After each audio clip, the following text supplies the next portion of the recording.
আমরা এখন বিসমিল্লাহির রহমানির রহিম। ঘুরতে ফিরতে প্রচুর আমরা জ্যাম। এখন ঢাকা মহানগর উত্তরাতে যাচ্ছি। জার্নি বাই কার।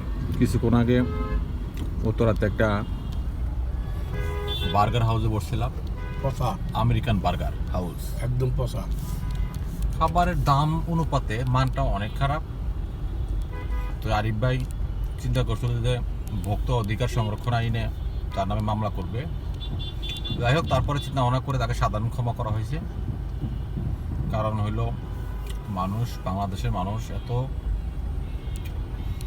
ব্যবসা বান্ধব হয়েছে, তারা সবসময় মানুষের কাছে টাকা কীভাবে নেবে সে চিন্তা করে, খাবারের মানের দিকে চিন্তা তারা করে না।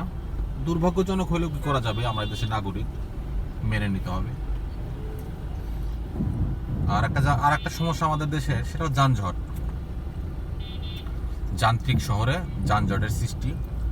রাত আর দিন নাই, শনি আর মঙ্গল নাই, সপ্তাহে 4 দিন, সপ্তাহে 7 দিন, 24 ঘন্টা, 24/7। সবসময় মানুষের মধ্যে একটা আতঙ্ক থাকে, বাইরে হইলে আমরা টাইম মতো পৌঁছতে পারবো কিনা। এইটা আমাদের দেশের বড় সমস্যা। আশা করি এই জনবহুল একটা দেশ, 18 কোটির দেশ, এই দেশে তো আসলে মানুষের সময়টা অনেক অপব্যয় হয়। এই সময়টুকু যদি আমরা বাঁচাতে পারতাম, সেভ করতে পারতাম, তাহলে আমাদের দেশ আর একটু ডেভেলপ হইতো, আর এগিয়ে যেত। আলহামদুলিল্লাহ, হাঁটি হাঁটি পাপা করে আমাদের দেশে এগিয়ে যাবে আরও ইনশাল্লাহ। কারণ ঢাকাটা আজ থেকে 10 বছর আগে যা ছিল, এখন তার চেয়ে অনেক ভালো। মানুষ বৃদ্ধি পাচ্ছে, সেই অনুপাতে আমাদের জমিটার বৃদ্ধি পাচ্ছে না, যার কারণে রাস্তাঘাটে যানজট একটু হবে। এগুলো আমাদের মেনে নিতে হবে। তো অটোমেটিকলি আমাদের নাগরিক সমাজের মানুষ মেনেও নিয়েছে। উত্তরটা তোমার বেশি জ্যাম হয়ে গেছে। অতিরিক্ত দোকানপাট, অতিরিক্ত গাড়ি।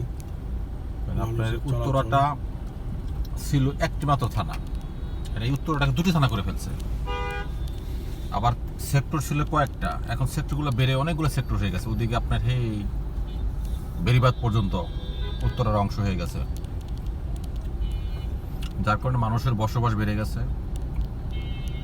মানুষের জনসংখ্যা যেখানে বেড়ে যায়, সে ওই অনুপাতে আর রাস্তাঘাট বড় হয় নাই, বাড়ে নাই, যার কারণে এই প্রবলেমগুলো হচ্ছে।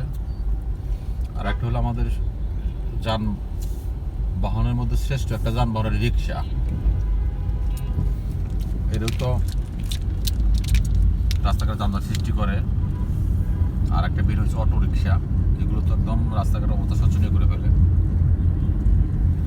এরকম যানজট পেরিয়ে সুন্দর আবার চলে আসলাম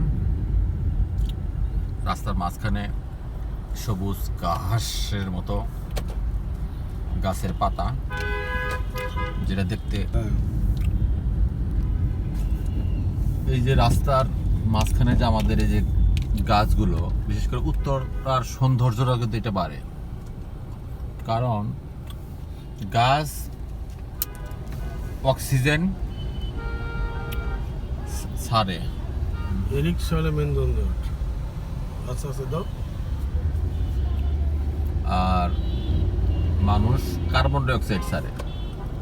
মানুষ অক্সিজেন গ্রহণ করে, কার্বন ডাইঅক্সাইড ছেড়ে দেয়, এটা গাছ গ্রহণ করে। এই জন্য আমাদের সামাজিক বনায়ন কর্মসূচি অবশ্যই গ্রহণ করতে হবে। যেখানে বাড়ি আছে, যেখানে মাটি আছে, সেখানে গাছ থাকতে হবে। গাছের কোনো বিকল্প নাই। বায়ু দূষণ, শব্দ দূষণ, বিভিন্ন দূষণ থেকে